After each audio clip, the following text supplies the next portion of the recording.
из членов команды. Помните, в рассказе говорится, мы товарищи не выбирали, мы все были разные. Разные роли. Каждый в команде знал свою роль. И еще, то, что, наверное, упускает большинство предпринимателей, но имеет принципиальное значение для эффективности команды. Если вы были внимательны, то в исследовании Google говорится,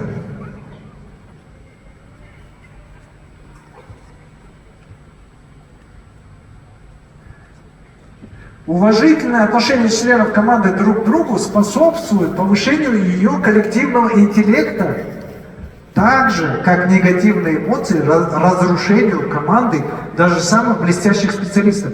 Обратите внимание на вторую часть этой фразы, а именно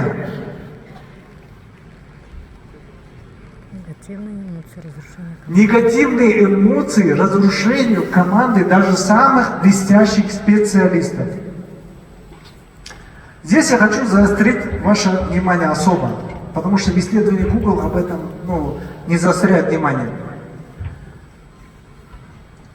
Для того, чтобы повысить эффективность всей команды, многие люди ищут новых эффективных людей с рынка. На самом деле было бы гораздо эффективнее убрать с команды негативного человека. Это вы знаете, как представьте себе бочку меда.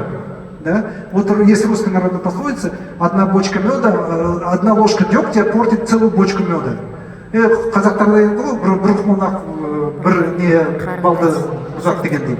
Сол сияқты бір шара айранды ма, в общем, бочка меда и ложка дегтя. Вот у вас есть бочка меда, ложка дегтя, и вы, чтобы разбавить это, покупаете вторую бочку меда, наливаете туда. Что в результате вы имеете? В результате вы имеете две бочки испорченного меда. Две бочки испорченного меда. Хотя эффективнее было взять черпак и вырезать этот деготь и выкинуть. В результате у вас была бы, конечно, не полная бочка, но чистого меда. Так вот, большинство бизнесменов... Спасибо. Большинство бизнесменов боятся так делать, потому что боятся, что остальная часть команды будет перегружена. И вот здесь я хотел бы еще одну вещь сказать. Никогда не бойтесь перегрузить команду.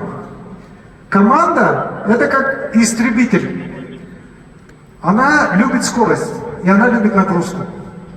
Заметьте, нагрузка и скорость только сплачивает и усиляет команду.